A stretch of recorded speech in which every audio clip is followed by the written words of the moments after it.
everybody, meteorologist Sarah Gannon here with a quick look at your weather check here on this Tuesday evening. We are gearing up for some first alert days on tap for Wednesday and Thursday. Heavy rainfall will be a big concern. Typically, we would look at first alert days here summertime. We're thinking severe storms.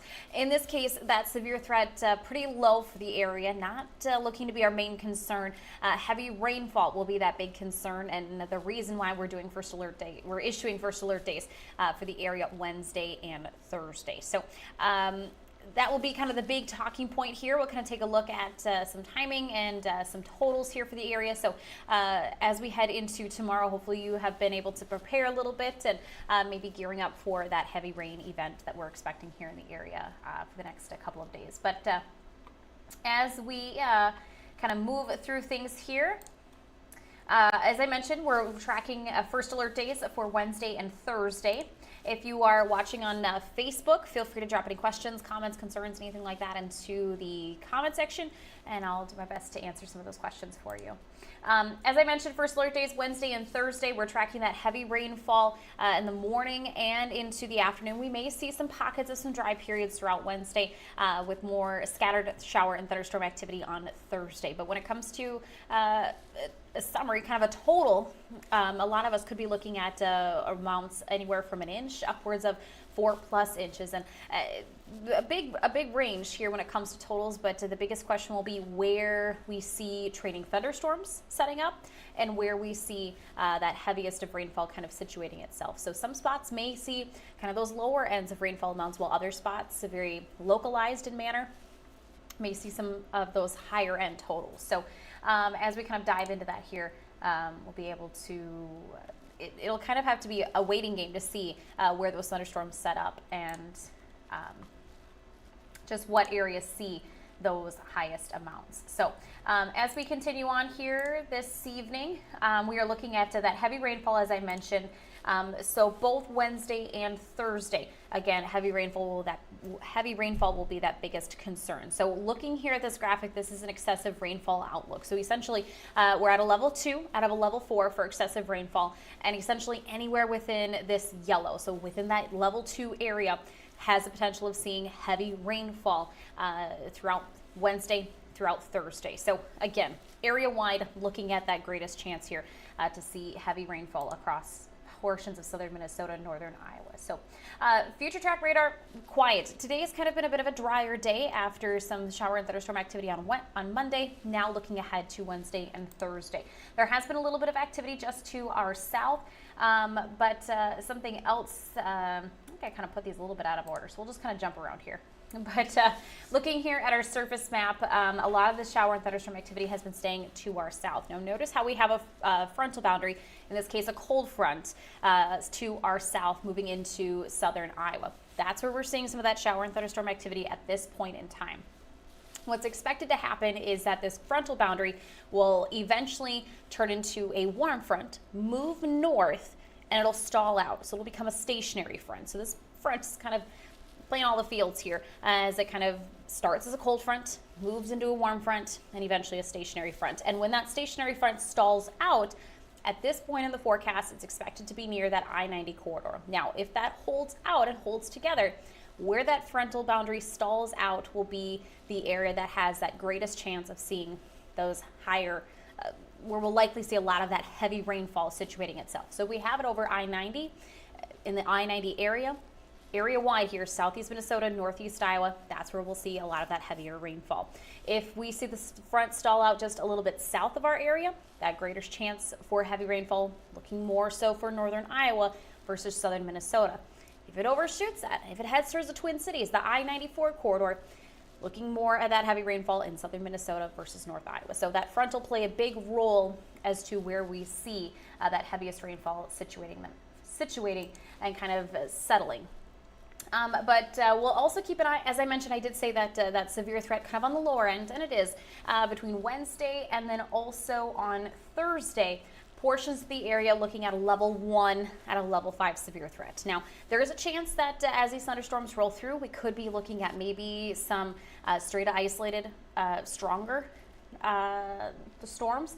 But again, that's not our biggest concern. Our biggest concern is going to be that heavy rainfall, potential for maybe some localized flooding, where we do see some of those training thunderstorms setting up, and where we see that heaviest of rainfall. But should we see any stronger storms, biggest concern would be some gusty winds in this case. So just something else to continue to monitor, and we'll continue to keep an eye on here as these thunderstorms develop this weekend. So now I want to jump into future track. We're going to kind of take a look at some of that timing. Heading into tonight, I think we stay predominantly dry here for those overnight hours. As we look ahead to early Wednesday, I think if you head out the door bright and early in the morning, you may be on the drier side for that morning commute. However, if you are towards Mason City, Albert Lee area, maybe closer to that 8 o'clock time frame, we'll start to see some shower thunderstorm activity pulling in. So we'll gradually be looking at these showers and thunderstorms kind of lifting in throughout the morning time frame, and there'll be kind of various rounds. So it won't be area wide all at once. We'll kind of see it bouncing between isolated to scattered to widespread throughout the area periodically, off and on throughout the day. So we'll be looking at a couple different waves, kind of that morning round, kind of into that afternoon wave. And then as we head towards the evening hours, looking at the possibility of some evening thunderstorms to kind of roll through. So we may get some breaks periodically throughout the day. And then as we head towards the overnight hours, that's when we'll look to see additional thunderstorm activity kind of filtering in as we head into Thursday. So between Thursday, we'll see several waves of shower and thunderstorm activity pulling through. And with that coming that threat for that heavy rainfall. So certainly some good soaking rainfall headed our way. But areas that had that heavy rainfall last night, we'll have to continue to watch for that as well. As we look at precip forecast here for the upcoming week, we do have those first alert days, Wednesday and Thursday. We're also going to be keeping an eye on late Saturday into Sunday. Another chance there for some shower and thunderstorm activity. Still some details to be fine-tuned with that particular forecast for that round of thunderstorm activity. Right now, the focus staying on Wednesday and Thursday is that more immediate threat. So let's take a look at some of those rainfall totals for the area. You can see a lot of purples, a lot of reds, which are on the higher end of our precip scale when we look at totals. But I do think a lot of the area could be looking at anywhere from 1 to 4 inches of rainfall. And the reason why we have such a big range is because that's still that question: where will that front settle? Where will we see those thunderstorms train for Wednesday and Thursday? So that will kind of be that big question mark, and we won't necessarily know until event day, until we see where that front sits. So a lot of spots, southeast Minnesota, North Iowa, could be looking at 1 to 3 inches. Area south of I-90, maybe looking towards about 1 to 4, 2 to 4. So we'll continue to keep an eye on this here as we move into the next couple of days. But if you have a rain gauge, we would love to see some of those totals between Wednesday and Thursday. If you want to do a Wednesday total, want to do a Thursday total, or just want to wait until the end of everything, we'd love to see those rainfall amounts. And you can send those to our email. You can send it, post it at the bottom of some of our posts on social media. Facebook, Twitter, whatever it may be, or I guess it's X now, sorry. Facebook usually is one that we're on quite often. We get a lot more interaction with, but let us know some of those rainfall totals. It'll be interesting to see where we see some of those localized higher amounts kind of situating themselves. So again, this is a bit more of a broad look at those rain totals for the area, and may not necessarily be the final form, but anywhere within southeast Minnesota, northeast Iowa, we could be looking at anywhere from 1 to 4 plus inches. Again, some localized higher amounts possible for the area. So still some question marks. I can't necessarily say Rochester will get this specific amount, Preston will get this specific amount.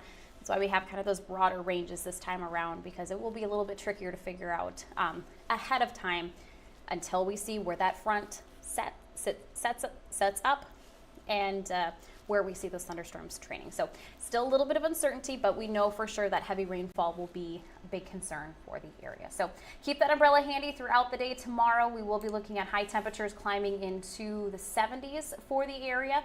So we'll be pretty seasonal. Keep the umbrella handy. Again, off and on heavy rainfall expected throughout the day. Just keep an eye on the forecast there. And if you do happen to encounter maybe a little bit of some localized flooding, make sure to turn around, don't drown. Sometimes it's hard to tell just how deep some of that can be, or if we do have a lot of that heavy rainfall, sometimes it can lead to washout. So just use some extra caution here the next couple of days. I'll look at your 7-day forecast here quickly for you. First alert days, reminder here, Wednesday and Thursday. We'll see some dry days, Friday and Saturday. It'll be late Saturday night into Sunday where we see the chance for some additional stray to isolated shower and thunderstorms. Temperatures will be hot for Saturday, looking to be in those mid to upper 80s as we look towards next week, then looking at some lower 80s. So quick glance here at that forecast for you. I'm not seeing any questions or comments or anything like that on Facebook.